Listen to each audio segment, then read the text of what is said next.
মহাভারতের কথা অমৃত সমান প্রবীর চ্যাটার্জি বলে শোনে পুণ্যবান। নমস্কার আপনাকে। মহাভারতের কথার পঞ্চনবতি পর্বে আপনাকে স্বাগত।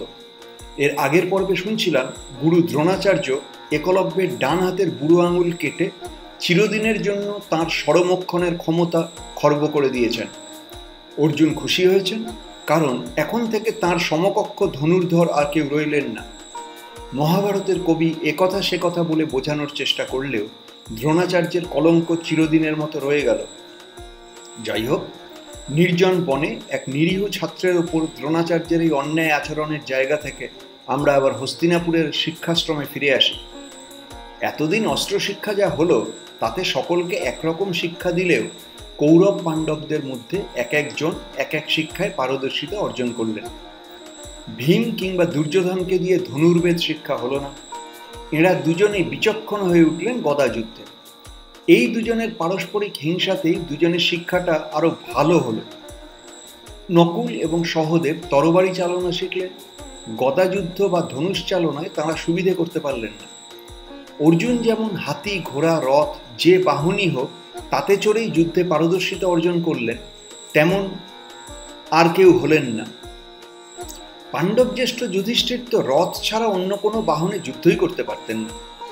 যাই হোক, একটি নির্দিষ্ট সময়ের শেষে প্রত্যেক ব্যক্তিগত ছাত্রের নিজস্ব প্রতিভা যেমন বোঝা যায়, এখানে দ্রোণাচার্যের আশ্রমে অস্ত্র প্রশিক্ষণের শেষ কল্পে কে কোন ধরনের অস্ত্র ভালো চালাতে পারছেন, কে কোন বাহনে অভ্যস্ত হয়েছেন, কে কতটা কুশল হয়েছেন অস্ত্র চালনায়, তার একটা হিসেব কষার দরকার হয়ে পড়ল এবার। তবে রাজবাড়ির সবার সামনে প্রদর্শন করার আগে দ্রোণাচার্য নিজে তার ছাত্রদের বিশেষভাবে একটু পরীক্ষা করে নিতে চাইলেন। দ্রোণাচার্য একদিন কাউকে না জানিয়ে হস্তিনাপুরের বণিক পথে, যেখানে পণ্যের ক্রয় বিক্রয় সম্পন্ন হয়, সেখানে উপস্থিত হলেন। এখান থেকে বিশেষ বিশেষ খবর নিয়ে তিনি চলে এলেন নগরের অন্য প্রান্তে। এখানে বড় বড় ঘরে কতগুলি লোক কাজ করছে। তারা শিশুদের ক্রীড়ানক তৈরি করে যাচ্ছে একের পর এক। একটি লোকের কাছে নিজের পরিচয় দিয়ে দ্রোণাচার্য বললেন, আমাকে একটি খেলনা পাখি তৈরি করে দিতে হবে, যেটি দেখতে লাগবে একেবারে সজীব পাখির মতো। পাখিটি একটু বড়, অর্থাৎ একটি শকুনের মতো চেহারা হলেই ভালো হয়। নির্দিষ্ট দিনে দ্রোণাচার্য খেলনা পাখি পেয়ে গেলেন এবং রাজকুমারেরা কেউই এই পাখির খবর জানতে পারলেন না। দ্রোণাচার্য নিজের লোকজনের সাহায্যে পাখিটিকে একটি পত্রপুষ্প সমন্বিত বৃক্ষের উপর স্থাপন করলেন। পাখিটিকে যেখানে বসানো হলো তার এদিক ওদিক পেলব ও বৃক্ষপল্লব একটু একটু দুলতে থাকলো, যাতে পাখিটি সম্পূর্ণ দেখতে অসুবিধে হয়, যাতে সরসন্ধান করার পরেও হঠাৎই একটা আবরণ তৈরি হয়ে যায়। শেষ মুহূর্তে হাওয়ায় দুলে একটি পুষ্প সমন্বিত বৃক্ষপল্লব পাখিটির ওপর চলে আসতে পারে। যুদ্ধক্ষেত্রে অস্ত্র চালনার সময় শত্রুপক্ষের রথী পুরুষ তো আর স্থির হয়ে বান খাওয়ার জন্য দাঁড়িয়ে থাকবেন না। তার রথ চলবে উচ্চাবচ ভূমিতে, ঘোড়া দৌড়বে, অন্য পদাতিক অশ্বারোহী রথী পুরুষের আবরণ তৈরি করতে পারে। এই সব রকম কথা মনে রেখে দ্রোণাচার্য শকুনটিকে একটি পুষ্প সমন্বিত বৃক্ষের চূড়ায় স্থাপন করলেন বেশ কায়দা করে। অস্ত্র চালনার প্রাথমিক পরীক্ষা নেবার জন্য প্রস্তুত হয়ে শিষ্যদের সবাইকে তিনি ডেকে নিয়ে এলেন বনভূমির সেই নির্দিষ্ট বৃক্ষটির তলায়। প্রত্যেক শিষ্যকে তিনি পাশাপাশি জায়গায় পরপর দাঁড় করিয়ে দিলেন একটি পংক্তিতে। দুইজনের মধ্যে অনেকটা করে ফাঁক। দ্রোণাচার্য বললেন, তোমরা বৃক্ষের ওপরে ওই পাখিটিকে সকলেই দেখতে পাচ্ছ তো? সকলে সম্মতিসূচক শিরকম্পন করার সঙ্গে সঙ্গে তিনি বললেন, তোমরা প্রত্যেকে খুব তাড়াতাড়ি ধনুকবাণ হাতে নিয়ে ওই পাখির দিকে সরসন্ধান করে লক্ষ্য সঠিক করার চেষ্টা করো। এরপর আমি এক একজনের নাম করার সঙ্গে সঙ্গে তোমরা সরচালনা করে ওই পাখিটির মাথা কেটে ফেলবে। মহাভারতের কথা অমৃত সমান প্রবীর চ্যাটার্জি বলে শোনে পুণ্যবান। আপনাকে জানিয়ে রাখি, আমি শুধুই কথক ঠাকুর নই, আমি একজন মিড লাইফ ট্রান্সফরমেশন কোচ। আমার মিশন হলো 1,40,000 পুরুষকে জীবন বদলাতে শেখানো। সেই কাজ সংক্রান্ত আমার অন্য ইউটিউব চ্যানেলের ভিডিও দেখুন, ট্রান্সফর্মিং লাইফ নামের ফেসবুক গ্রুপ জয়েন করুন। মিড লাইফ মানে ক্রাইসিস নয়, মিড লাইফ মানে ট্রান্সফরমেশন। দ্রোণাচার্যের কথা মতো সবাই ধনুকবাণ হাতে স্থির হয়ে দাঁড়ালেন। দ্রোণাচার্য এবার কুমার জ্যেষ্ঠ যুধিষ্ঠিরকে উদ্দেশ্য করে বললেন, বাছা, তুমি স্বর স্থাপন করো ধনুকে এবং লক্ষ্য স্থির করো। এরপর আমি বললে তবেই স্বরমক্ষণ করবে। যুধিষ্ঠির গুরুবাক্য মেনে ধনুক তুলে নিলেন হাতে। তারপর ধনুকে স্বর স্থাপন করে যথাসাধ্য লক্ষ্য স্থির করলেন সেই শকুনের দিকে তাকিয়ে।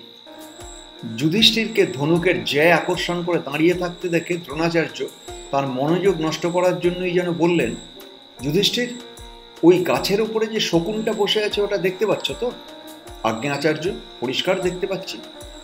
পাখিটা যে দেখতে পাচ্ছ ওটা তো বেশ বুঝতে পারছি। আচ্ছা যুধিষ্ঠির, তুমি কি গাছটাও দেখতে পাচ্ছ? কেন দেখতে পাবো না? এই ফল পুষ্প সমন্বিত মহাবনস্পতি, এও কি না দেখে থাকা যায়? আচ্ছা যুধিষ্ঠির, তুমি কি আমাকে দেখতে পাচ্ছ? আচার্য, এই আপনি আমার পাশে দাঁড়িয়ে আদেশ করছেন, আপনাকে যদি আমি দেখেও না দেখি তাহলে পূজনীয় ব্যক্তির অতিক্রম ঘটবে যে, আপনাকে তাই নিশ্চয়ই দেখতে পাচ্ছি। আচ্ছা, এই যে তোমার ভাইরা দাঁড়িয়ে আছে, তুমি কি এদেরও দেখতে পাচ্ছ যুধিষ্ঠির? আচার্য, আমার প্রাণাধিক ভাইদের দেখতে পাবো না আমি? ওরা সব ধনুক তুলে ষড়সন্ধান করে দাঁড়িয়ে আছে, আপনি বলা মাত্রই ষড়মোচন করবে। অবশ্যই এই বৃক্ষ, এই আপনি, এই আমার সব ভাইয়েরা, এবং অবশ্যই ওই পাখিটিও, এ সবই আমি একাধিক ক্রমে দেখতে পাচ্ছি। যুধিষ্ঠিরের সমস্যা এটাই, তিনি সব দেখতে পান, কিন্তু এমন দৃষ্টি থাকলে আর যাই হোক অস্ত্রের দ্বারা লক্ষ্যভেদ সম্ভব নয়। অথচ দ্রোণাচার্য সেই পরীক্ষা নেবার জন্যই দাঁড়িয়ে আছেন। তিনি ভীষণ বিরক্ত হলেন। তিনি যুধিষ্ঠিরকে গালমন্দ করে বললেন, তুমি সরে যাও এই পংক্তি থেকে, তুমি কোনোদিন লক্ষ্যভেদ করতে পারবে না। দ্রোণাচার্য এবার তাঁর অপরাপর শিষ্য দুর্যোধন, ভীম, দুঃশাসন, নকুল ইত্যাদিদের ওই একই প্রশ্ন করলেন। তারা সবাই যুধিষ্ঠিরের দেখাদেখি বাক্যের পুনরাবৃত্তি করে বললেন, সবই দেখতে পাচ্ছি। দ্রোণাচার্য সবাইকেই গালমন্দ করে সরিয়ে দিলেন। দ্রোণাচার্য এবার সবাইকে ছেড়ে ঈষৎ হেসে অর্জুনকে বললেন, এবারে তোমার পালা অর্জুন, দেখো ভালো করে পাখিটার দিকে তাকাও। আমি যখনই বলবো তখনই কিন্তু পাখিটার মাথা কেটে ফেলতে হবে। তুমি ধনুক আকর্ষণ করে একটু অপেক্ষা করবে শুধু। অর্জুন দ্রোণাচার্যের কথা মতো ধনুকের ছিলা টেনে স্বর স্থাপন করে দাঁড়ালেন। তিনি দ্রোণাচার্যের আদেশের অপেক্ষা করছেন। দ্রোণ একটু পরেই সেই একই কায়দায় বললেন, আচ্ছা অর্জুন, তুমি কি পাখিটা, গাছটা এবং আমাকে দেখতে পাচ্ছ? অন্যেরা ধনুকের ছিলায় ঢিল দিয়ে দ্রোণের দিকে তাকিয়ে সম্মানের সাথে তাঁর কথার উত্তর দিচ্ছিল, কিন্তু অর্জুনের ক্ষেত্রে সেটা হলো না। স্বরাকর্ষণের অতিরেকে তাঁর ধনুক এবং ধনুকের ছিলা প্রায় গোলাকার হয়ে গিয়েছিল। ঠিক সেই অবস্থাতেই দাঁড়িয়ে রইলেন অর্জুন, তাঁর হাত পা এতটুকু নড়ল না। দ্রোণাচার্যের দিকে তিনি ভ্রুক্ষেপও করলেন না। একদৃষ্টিতে পাখির দিকে তাকিয়ে থাকতে থাকতেই তিনি জবাব দিলেন, আমি গাছ দেখতে পাচ্ছি না, আপনাকে দেখতে পাচ্ছি না, কিছুই দেখতে পাচ্ছি না, দেখতে পাচ্ছি শুধু পাখিটাকে। দ্রোণাচার্য পূর্বে নির্দেশ দিয়েছিলেন আমি বলবার সঙ্গে সঙ্গে পাখিটার মাথা কেটে ফেলতে হবে। অতএব অর্জুন শুধুই পাখিটার মাথা দেখতে পাচ্ছেন। শিষ্যের উপযুক্ত উত্তর শুনে দ্রোণের গায়ে কাঁটা দিল। স্বরোমাঞ্চে তিনি বললেন, অর্জুন, স্বর ত্যাগ করো। এই আদেশের মুহূর্তটি পরের মুহূর্ত স্পর্শ করতে যে সময় নেয়, তার মধ্যেই অর্জুনের স্বরক্ষেপণ হয়ে গেছে। পাখির মাথা ধর থেকে আলাদা হয়ে মাটিতে পড়ে গেছে। দ্রোণাচার্য অর্জুনকে একেবারে জড়িয়ে ধরলেন। বাল্যকালের যে বন্ধুটি তাকে অপমান করেছিল, তাকে পরাজিত করে অপমান করার পরিকল্পনা যেন এক্ষুনি সিদ্ধ হয়ে গেল। যেন উপযুক্ত শিষ্যের অসাধারণ অস্ত্র প্রয়োগে সে কাজ তার হয়েই গেছে। তারপর কি হলো সে গল্প শুনুন মহাভারতের কথা ষড়নবতী পর্বে। মহাভারতের কথা অমৃত সমান, প্রবীর চ্যাটার্জি বলে শোনে পুণ্যবান।